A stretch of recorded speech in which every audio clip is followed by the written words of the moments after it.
Euzubillahimineşşeytanirracim. Bismillahirrahmanirrahim.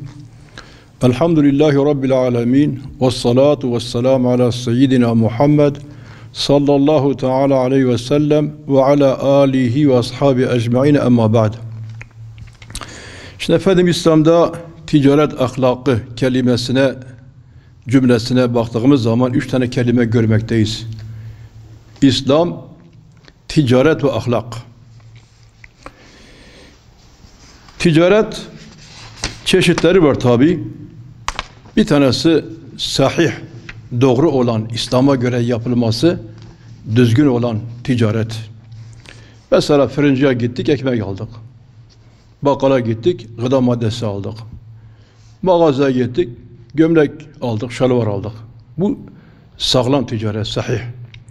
İkincisi fasit ticaret. Yani ticaret yapıldı fakat geçersiz. Kelimede kaldı, tahakkuk etmedi. Mesela diyor ki, şu koyun sürüsü içerisinde ben bir taneyi 1000 liraya aldım. Koyun sürüsü 100 mü, 200 mü? Yani aldığın koyun kilosu 50 kilo mudur, 100 kilo mudur? Efendim yani rengi nasıldır?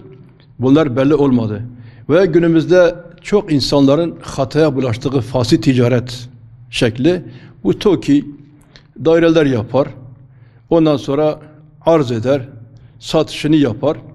Der ki efendim, peşin bu kadar vereceksin, kalan borcun 100 ay kaldı.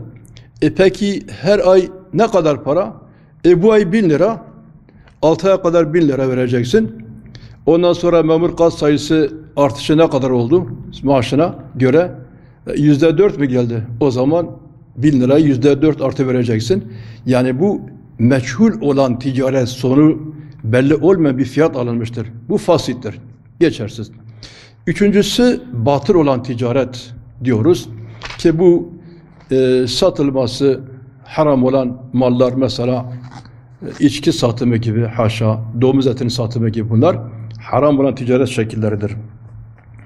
Şimdi İslam efendim baktığımız zaman, anladık ya, İslam ticaret ve ahlak. İslam, Allah Celle Celaluhu'nun Hazreti Adem Efendimiz'den başlayıp Hazreti Muhammed'e gelinceye kadar Aleyhisselatü Vesselam'a gönderdiği dinin ismidir. Ticaret kelimesine baktığımız zaman da ticaret, bir malın başka bir mal ile ve para ile tebadül etmesi. Ahlak kelimesi ise huy demek, yaşam tarzı demek, yaşam biçimi demek. Biz tabi İslamiyet insanların dünyasının bütün ihtiyacını karşılayan bir din olduğuna göre ticari kuralları da belli bir prensiplere bağlamıştır. Ticaret İslam'da gerekli olan bir muameledir.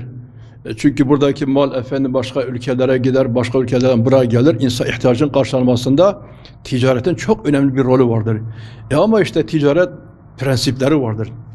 Ticaretin prensiplerine baktığımız zaman tüccar yemin etmekten sakınmalıdır. Yemin etmeyecek. Vallahi ben bunu şu paraya aldım. Vallahi böyle sattım. Bir Müslüman tüccar böyle bir şey tevessül etmez. Efendimizin şöyle bir hadis rivayeti var. Mefhum mana olarak, yuvarlak olarak arz edeyim. Bir insan yemin etmek suretiyle ben bu malı şu kadara satmıştım, bu kadara satmıştım, bak sana da o fiyata satıyorum dediği zaman, bir de yeminle yalan yapıyor. Diyor ki Allah Celle Celaluhu buna mahşer beyninde rahmet, nezeriyle rahmet etmez, buna bakmaz. Bu adamın işi bitti.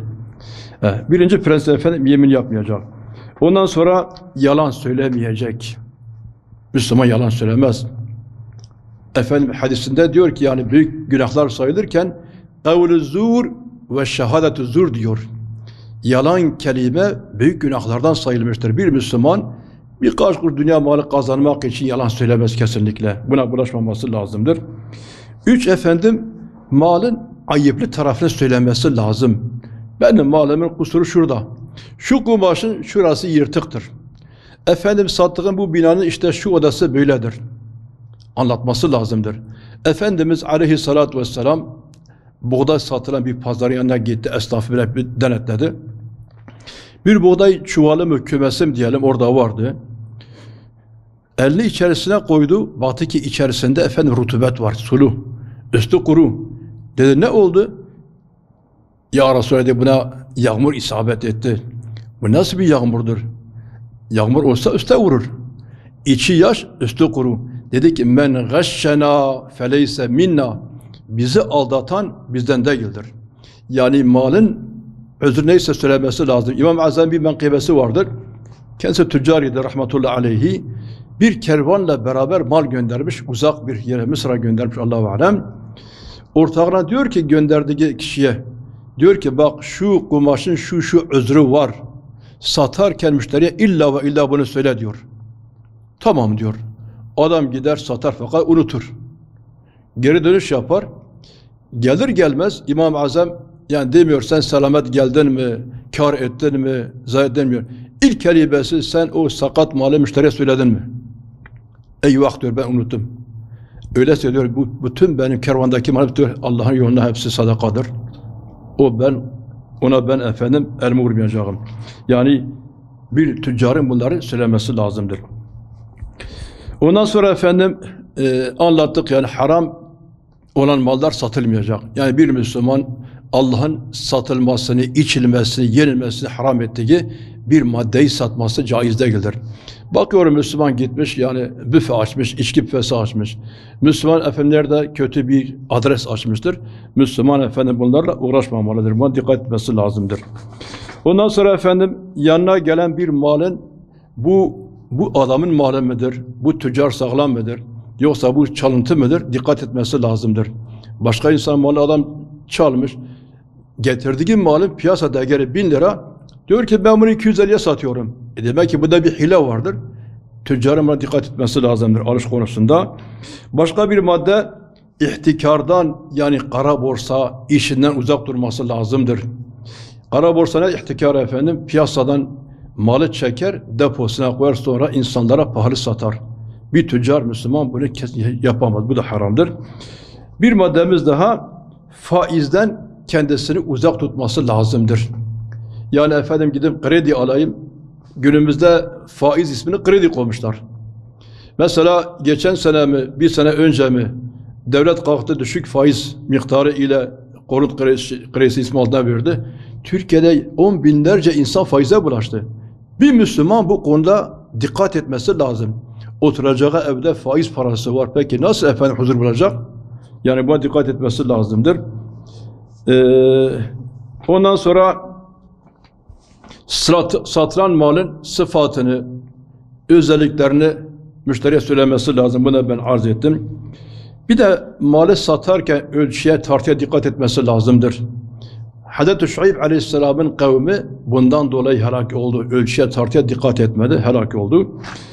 Biz Müslüman tüccar efendim dikkat etmesi lazımdır. Efendim bir hadisiyle inşallah konuyu bağlayalım. Efendimiz diyor ki yani sadık olan tüccar et-tacirü sedûk ma'en nebiyyine ve fir rivaye ma'eş şühedâidir yevmel kıyamet. Kıyamet günü peygamberlerle beraber olacaktır. Başka bir rivayette şehitlerle beraber olacaktır. Buna dikkat etmesi lazımdır. Cenab-ı Allah cümlemizi haktan ayırmasın.